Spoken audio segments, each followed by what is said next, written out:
నమస్తే, నా పేరు Shivaji. Welcome to our channel. నిన్న పవన్ కళ్యాణ్ గారు అసెంబ్లీ సాక్షిగా తిరుమల తిరుపతి దేవస్థానానికి సంబంధించి ఆ ప్రసాదాల తయారీలో వాడినటువంటి కల్తీ నెయ్యి వ్యవహారం ఏదైతే ఉందో దాని మీద చాలా ఘాటైన ప్రశ్నలను వైఎస్ఆర్సీపీ మీద, అదేవిధంగా జగన్మోహన్ రెడ్డి గారి మీద సంధించడం జరిగింది. అందులో ముఖ్యంగా అసలు కల్తీ జరిగిందని సిబిఐ చెబుతా ఉన్నా కూడా జగన్మోహన్ రెడ్డి గారు మొండిగా ఎందుకు వ్యవహరిస్తూ ఉన్నారు?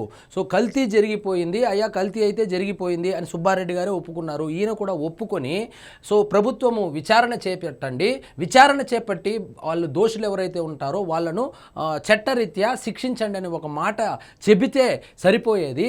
అలాంటిది పదే పదే జగన్మోహన్ రెడ్డి గారు ఛార్జ్ షీట్ని క్లీన్ చిట్ వచ్చేసిందని చెప్పి ఎందుకు ప్రచారం చేయించుకుంటున్నాడు? సో ఆ స్కామ్లో పాల్గొనినటువంటి వాళ్లకు జగన్మోహన్ రెడ్డి గారికి ఏమైనా సంబంధాలు ఉన్నాయా? ఈయన ఆదేశాలతోనే వాళ్ళు ఏమైనా స్కామ్ చేశారా? మరి ఎటువంటి ఇంటెన్షన్తో ఈయన వెనకేసుకొని వస్తున్నారని కూడా ప్రశ్నించారు. అదేవిధంగా అయోధ్యకు పంపించినటువంటి లడ్డూలు ఏవైతే ఉన్నాయో ఆ లడ్డూలకు సంబంధించి వైఎస్ఆర్సీపీ వాళ్ళు అందులో కల్తీ నెయ్యి వాడలేదు అని చెబుతున్నారు కదా.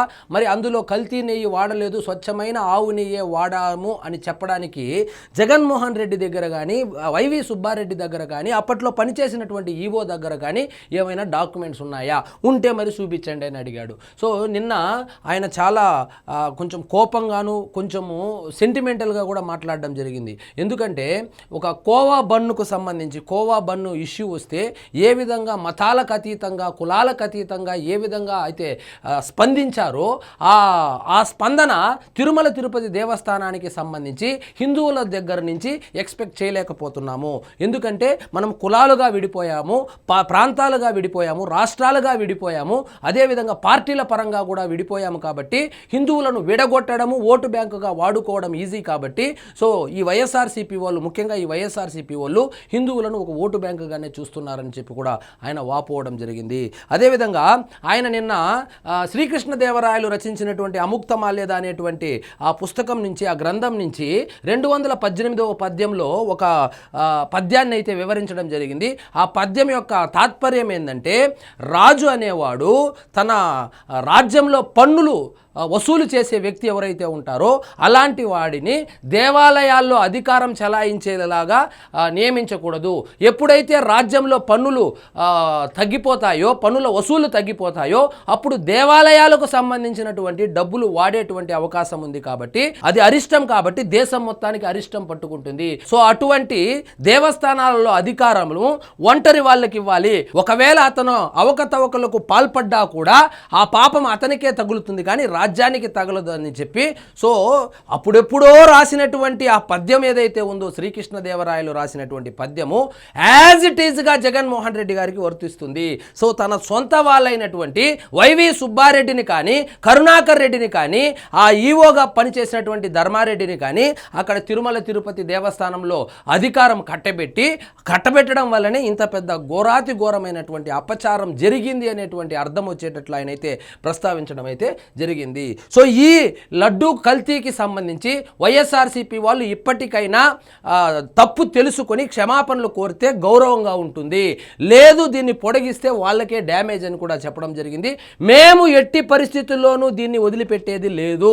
సో ఈ లడ్డూ కల్తీ వ్యవహారానికి సంబంధించి ఎవరెవరైతే ఇన్వాల్వ్ అయ్యారో, ఈ 235 కోట్ల రూపాయల కుంభకోణానికి కావచ్చు, ముఖ్యంగా శ్రీవారి ప్రతిష్టతను దిగజార్చేలాగా పవిత్రతను అపవిత్రం చేసే విధంగా ప్రవర్తించినటువంటి వ్యక్తులు ఎంత పెద్దవాళ్ళైనా ఎవరైనా వాళ్ళను వదిలేటువంటి ప్రసక్తే లేదని కూడా ఆయన అయితే చెప్పుకొచ్చారు. ఇక చూడండి, తిరుమల లడ్డూ ప్రసాదంలో కెమికల్ నెయ్యి వాడటం అత్యంత తీవ్రమైన నేరం. ఈ నేరానికి పాల్పడిన బాధ్యులకు శిక్ష పడాలి.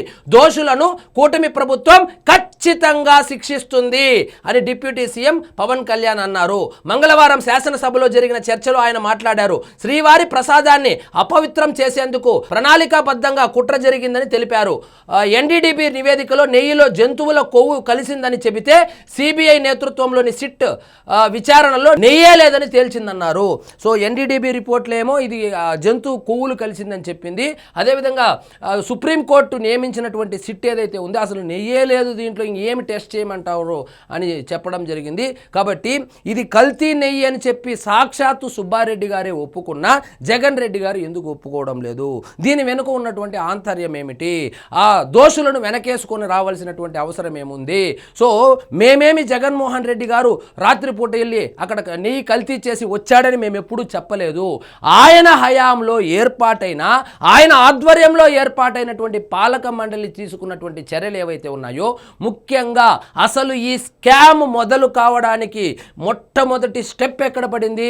కఠినతరమైనటువంటి నియమ నిబంధనలు ఏవైతే ఉన్నాయో, తిరుమల తిరుపతి దేవస్థానానికి ఎవరైనా నెయ్యి సరఫరా చేయాలి అంటే ఆ పర్టికులర్ డైరీకి సంబంధించి ఇటువంటి నియమ నిబంధనలు ఉండాలి అని చెప్పి గతంలో ఉన్నటువంటి నియమ నిబంధనలను సడలించి వీళ్ళు కమిషన్ల కోసం కకృతిపడి వీళ్ళు కేజీకి 25 రూపాయలు కొట్టేయాలనేటువంటి ఉద్దేశంతో ఆ నిబంధనలు బోలేబాబా డైరీకి సంబంధించినటువంటి వాళ్లకు సెట్ అయ్యేలాగా నిబంధనలు రాసుకొని అక్కడ మొదలుపెట్టారు ఈ కుంభకోణము. సో వీటిలో ప్రత్యక్షంగాను పరోక్షంగాను ఇన్వాల్వ్ అయినటువంటి వాళ్ళు ఎవరైనా, ఎంత పెద్దవాళ్ళైనా ఖచ్చితంగా శిక్షించే తీరుతామని చెప్పి నిన్న ఆయన సాక్షాత్తు శాసనసభలోనే చెప్పడం జరిగింది. సో హిందువులంతా ఏకమవ్వాల్సినటువంటి సమయం వచ్చింది. అదే వీళ్ళు ఇతర మతాలకు గనుక ఇటువంటి అపచారం జరిగి ఉంటే రాష్ట్రము, దేశము, ప్రపంచం మొత్తం అల్లకల్లోలమయ్యేది. కానీ హిందువుల పరిస్థితి ఇప్పుడు ఆ విధంగా లేదు. ఎందుకంటే కులాలుగా విడిపోయి ఉన్నాము కాబట్టి అని చెప్పి ఆయన అయితే వాపోయారు.